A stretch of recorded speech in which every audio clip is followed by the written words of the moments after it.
Ikaw tol, anong ulam mo ngayon? Eto sa akin espasol.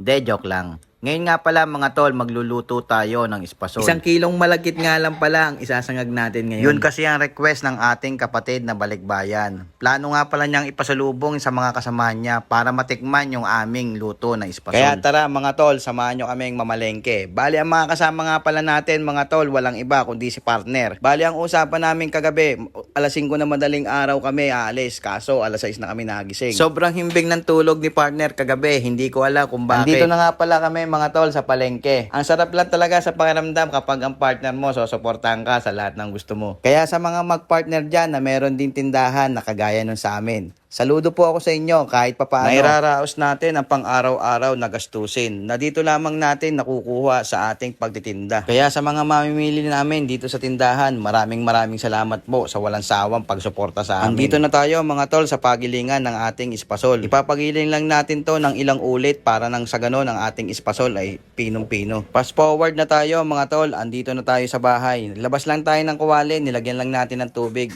saka asukal. Konting halo-halo lang tapos ilagay na rin natin yung 2 pirasong gata. Maiba nga pala ako ng usapan mga tol Story time muna tayo mga tol. Pasensya na kayo ha. Meron kasi akong naaalala na kapag nagluluto ako ng espasol, kapag naghahalo ako ng sobrang lagkit na espasol naalala ko yung tatay ko. Ito kasi yung nagturo sa akin na pagluluto ng espasol. Kapag natatandaan ko nga dati nung maliit pa ako, ayaw ko pa magluto nun at ayaw kong tumulong nun sa tatay ko. Kasi nga, naglalaro ako. Alam mo naman, elementary pa lang ako, nagluluto na yung tatay ko ng espasol. Hanggang sa mag-high school ako, pinapanood ko pa rin siya sa pagluluto ng espasol. Ganun pala kahirap talaga magluto ng espasol. Lalo na kapag nailagay mo na yung galapong. Sobrang bigat na ng paghahalo mo. Sigurado ko, kahit anong laki ng braso mo, talagang mahihirapan ka sa paghahalo. Kaya hindi ko malimut-limutan kapag nagluluto ako ng espasol, lagi ko siya naaalala. Ito kasi yung paborito ko nung ako'y maliit pa lamang. Natatandaan ko rin na kapag kami merong reunion, espasol din ang inihahain ng aking tatay. Kaya lang habang lumilipas ang panahon, wala nang nagaganap na reunion sa amin. Sayang, kailan kaya uli matutuloy ang aming reunion. Balik na tayo sa paghahalo mga tol. As you can see nga, pag nakikita nyo na yung ganyan tekstura, sinyalis na yan na talagang pwede mo nang papakain. Alam ko kanina ka pang natatakam dyan sa pagkain ng espasol. Huwag kang mag-alala, mag-message ka lang sa akin, ipagluluto kita. At sa mga puntong iyan, sobrang ngalay na ako. Kaya sabi ko kay partner, siya naman ang maghalo. Ako naman ang magbibideo. Ganyan talaga ang mag-partner, nagugulangan. Nagtutulungan pala para mapagaan ang paghahalo ng malagkit.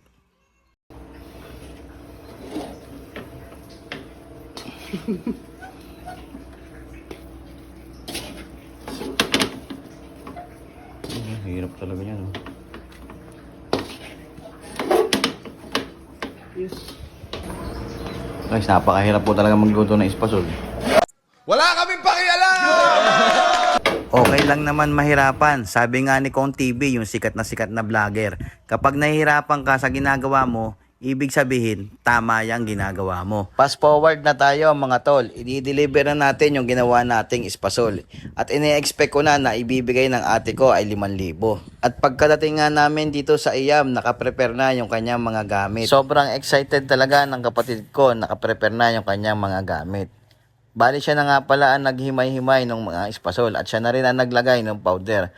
Bali ganyang itsura nga pala ang gusto niya sa espasol. Yung mga kulo-kulubot na, ganyan kasi ang gusto niya, ayaw niyang bilugin, kagaya ng pagbilog niya sa iyo. Hay, charot! Sobrang seryoso talaga ng pagbabalot ng aking kapatid, kaya naman mamaya-maya lang, bibigyan na agad ako niya ng 5,000. Kasi naman, ma-appreciate niya yung pagluluto ko ng espasol. 500. Dahil naka-video ka ha. 500, wag mong tanggapin ito 500 lang. 5K ang kailangan natin, tayo mababait sa bahay. Okay? Happy? Ano ba to? Ba't ayaw mo buksan ng Gcash ko? 5K ate. 2,000, bibili pa akong TVK namin. No? Bibili pa akong TVK namin. Kuburot oy. Hanggang dito na lamang mga tol. Maraming salamat sa inyong panonood. Paalam!